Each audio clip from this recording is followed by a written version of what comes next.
Hey guys, this is the video is for tutorial 9. This is your indeterminate homework set. Problems. I will say that if you do not have this sheet here, you should print this out because this sheet is your friend and it will save you a lot of time on this homework. It's available under useful tables, I think, on the course website. And then the other sheet that I don't know how useful this is for you guys. I personally like this sheet a lot. I've been using this for a very long time. I printed this out when I was a sophomore in college. But yeah, for this one, you just Google up like beam deflection formulas, and you should. This is one of the first few links. I think it's a PDF, so you can it'll link to the PDF directly instead of taking you to an intermediate site. But yeah, it just tells you. The reason why this is useful is because it gives you the deflections for several typical cases, so you can use it to check your work. Know that these are all determinate cases, and that is actually fine because when you're working with your problems, you're going to be turning your indeterminate beam into a set of determinate into a determinate beam with several load cases. So being able to find the deflections for several determinate beams very quickly is actually quite useful. I will say that you should use this chart with caution, not because it's inaccurate. This chart is very accurate, but you should have a feel for how these values are derived. This is just something to check your work, if you will. Anyway, yeah, we've been going over determinate beams for a while now, so I'm just gonna go into this. I guess for number 1, I'm going to give you guys full worked solution, or I will try to.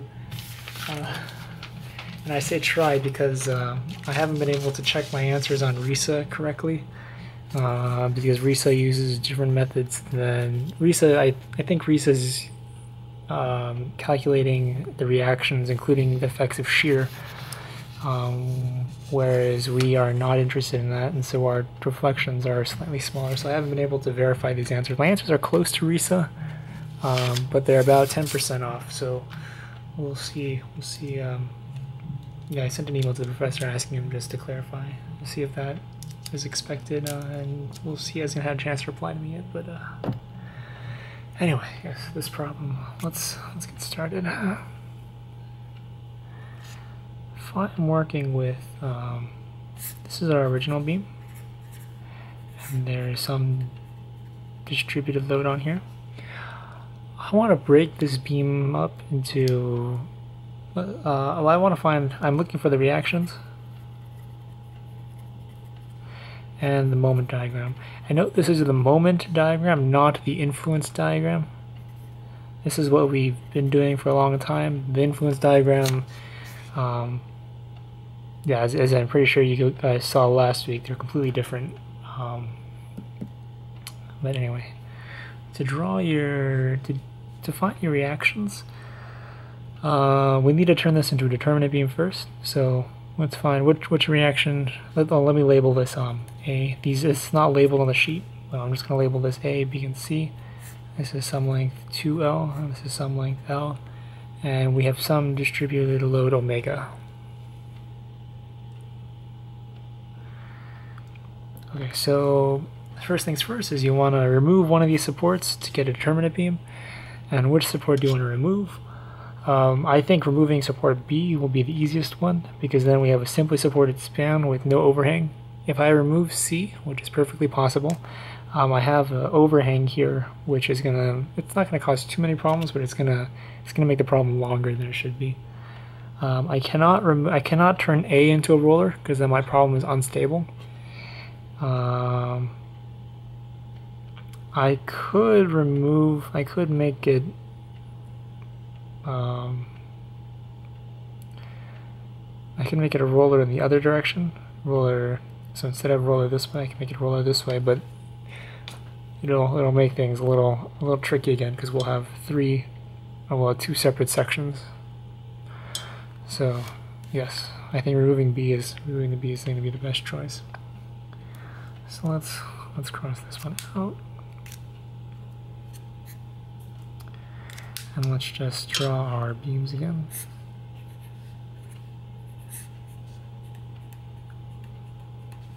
So I'm going to have this determinant beam. I'm going to have, so we removed this reaction, but all we're going to do is just replace it with the force. So I have this, and then if I want to use virtual work, I'm going to need this diagram. Okay, so we have our three separate things. This is our P system, P1, P2, and Q. But for simplicity, I'm just going to call this 1, 2, and 3. So let me just circle them with different colors. I realize I tend to get fixated on one color, and so the whole point of having multiple colored pens is to make things multiple colored, and I need to do that more. But let's see. Let's draw our moment diagrams. The moment diagram for simply supported span. I'm just going to draw this outright. It should be like this. It should just be parabolic. Note that the forces here are downward, and this is what you'd expect the deflected shape to be, right? If you have a distributed load, you'd expect it to just bend in the middle. In this case, I have a point load going upwards, so I'd expect the load to be, the moment diagram to be upward, and as expected, I have a triangular shape because I do not have, so I have a parabolic shape here because I have a distributed load. I have a triangular shape here because I have a point load. And again, the same thing. I'm not going to show you how to get these values. If you need help getting these values, then please see one of us. But the maximum moment for a for this load case is W all squared over 8. Note this is the total length of the span. This L is referring to the total length. This L is not the length, is not this L. These two L's are not the same. So when I do this, I just want to, in other words, I need to plug in my value for my moment. M max over here is going to be, I believe this is 2/3. Yeah, 2/3 BYL.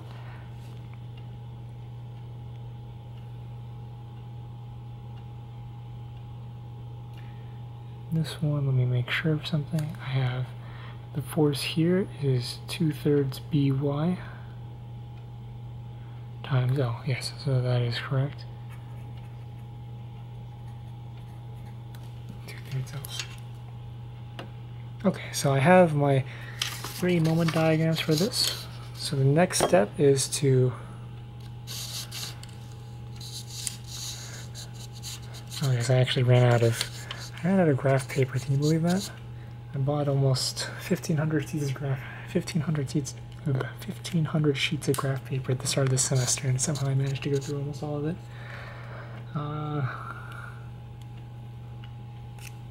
So I have this.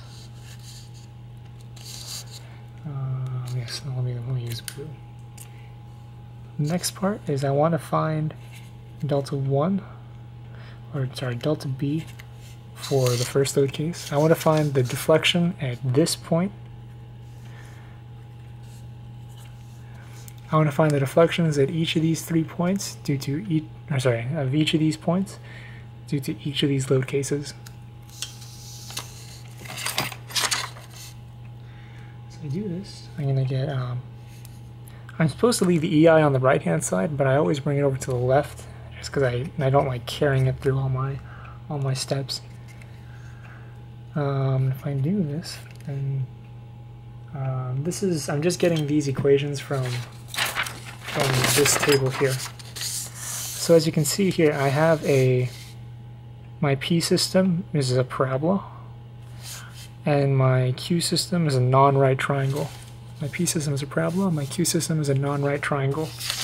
On my sheet, I just need to go to my P system, which is a parabola, so that I need to use this row. I need to use a Q system, which has a non-right triangle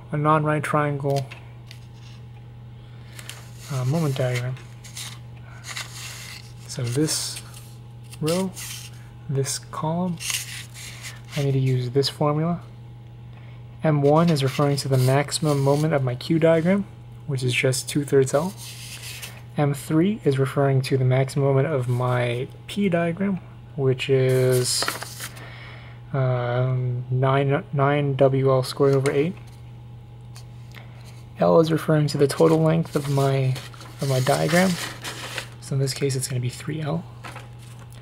And A and B are referring to these lengths. This is A and this is B.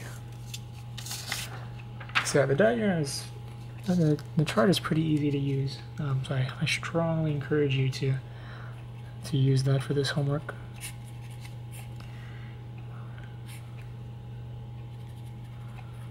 This is a 2/3 L.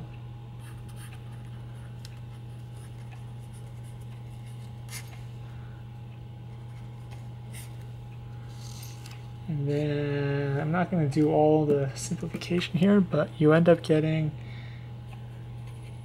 L to the 4th over 12. It'll reduce down to this single line, or it should reduce down to that. If I look at, so this was for the distributed load case. I now want to look at this load case. Let me note here that this is deflecting downwards, and that'll become important later.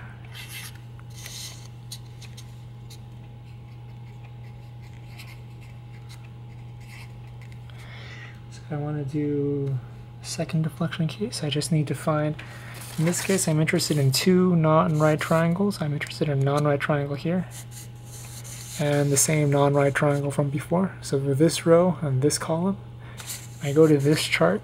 Notice it says that C has to be less than or equal to A, while we are lucky in our case because C is exactly equal to A. So this term here will go to 0. If you don't understand why, just spend some time looking at the chart. Plug in some values and you'll see what I mean. I'll plug in some values here, but it's always best to see where these things happen for yourselves.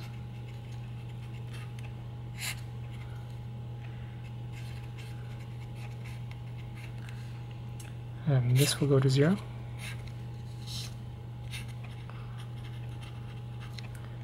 Sorry, this is 2/3.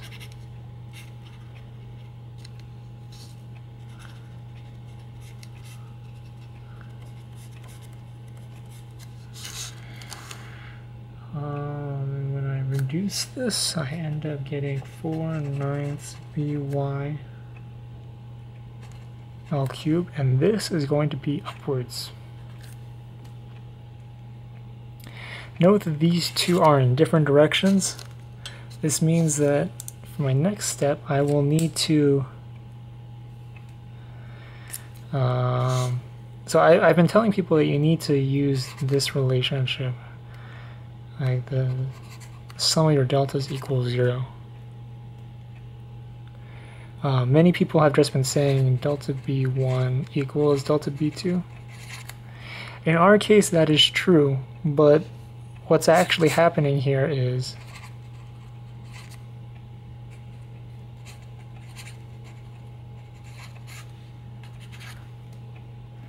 and then this becomes what we had before.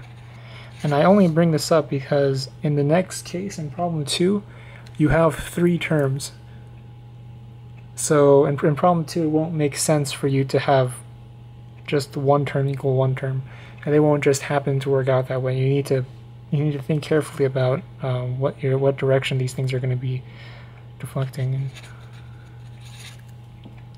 So all this means is this looks odd, but just plug in your dB1 and your dB2. Notice that because you're setting these two equal to each other, right away EI and EI will cancel out. If you don't believe me, just bring EI over here, plug this in. You'll have dB equals something over EI equals something over EI again. So the denominators will just cancel out. And all you'll be left with is this relationship up here. So let me write this on a new sheet. You will have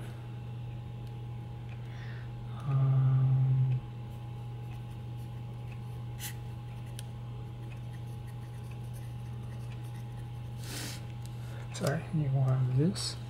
Your L cubes will cancel out. You can bring this over to the other side. And you will end up with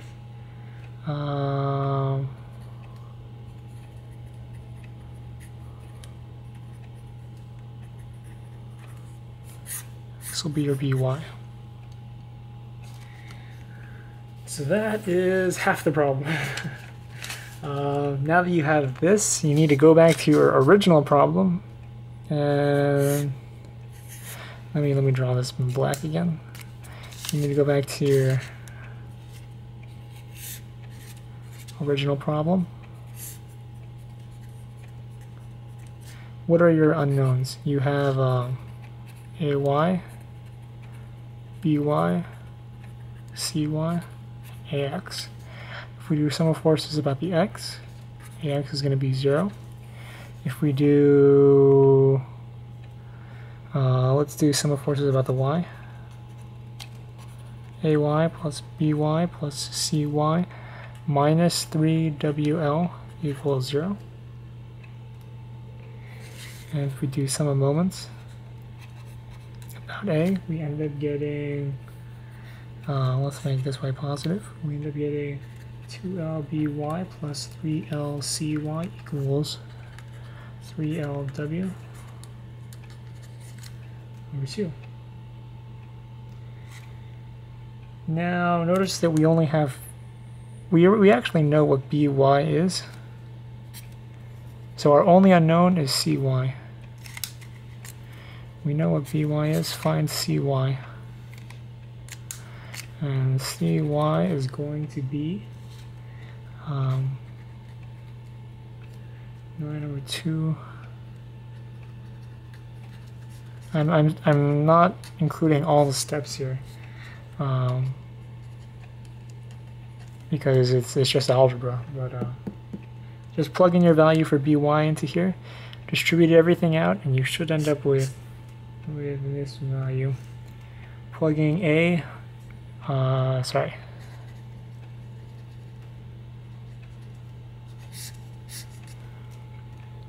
Plug CY and BY into this equation, and we should end up getting AY equals 3WL minus 2 minus 0.0625. This is 33 over 16. Notice that it's slightly larger than 2, which is what you'd expect. Plus 0.125 WL. And you're left with 0.8125 WL. So these are your reactions. You have AY, CY, and BY. And I'm not going to go through that because if you need them, you can just pause the video. Now let's look at our shear and moment diagrams. You only need the moment diagram, but I think drawing the shear diagram will make this a lot easier for you first, if you do that first. So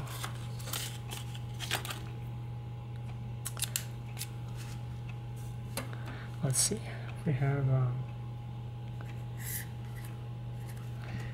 We have this is our original diagram. Sorry, it's hard to keep this thing on screen all the time because I had to move the. I try to zoom in on the page, and yes, This is our reactions.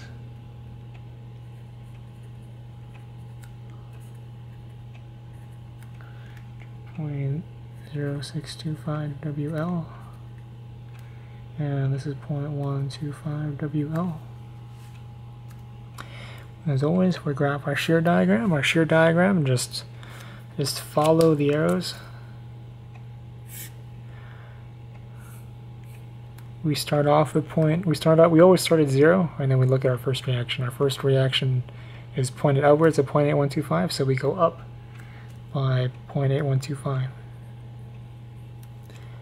Then we look, we're going down, down, down, down, down. What is this length? This is 2L, this is L. We're going down by 2L times W. Sorry, this is 0.8125 WL. So if we're going down by 2W, then we're just going down by 0.8125 minus 2. So we're going to go all the way down to 1.175. Here we go up by 2.0625. Remember, just follow the arrows. This arrow is pointed upwards. So in our shear diagram, we go up by 2.0625, and we end up at 0.875.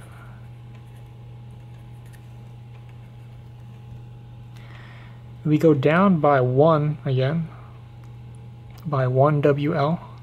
Over some length L, we go down by WL. So we're going to end at just below 1, or just below 0. 125 WL. And then we go up again, and we end at 0. Notice that these two values are exactly the same. That is what you'd expect. So if we draw our diagrams, we're going to connect our dots.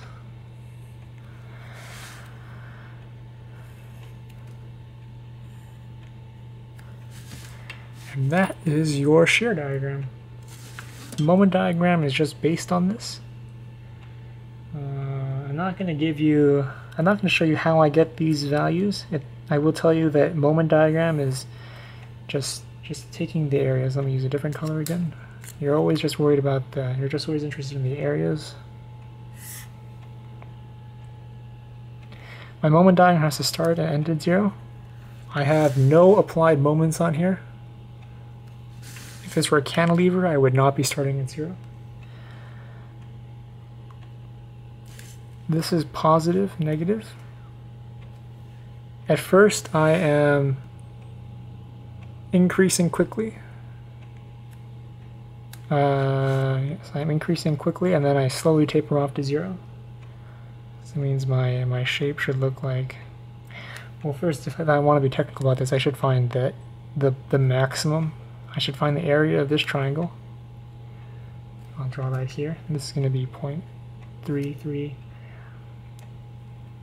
WL squared.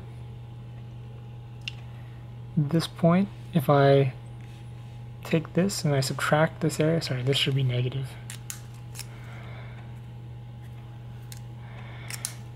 If I subtract off this area, and I end up going all the way up to 0.375 WL squared.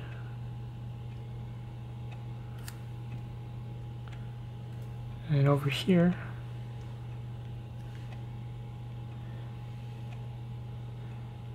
I end up going down to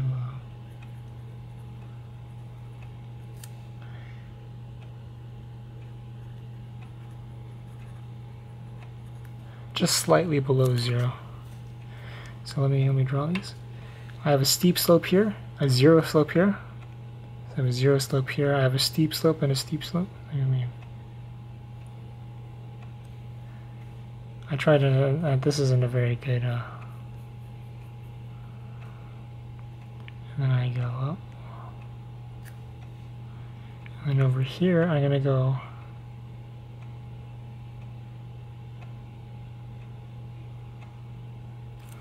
note that these are both parabolic. Everything here is parabolic.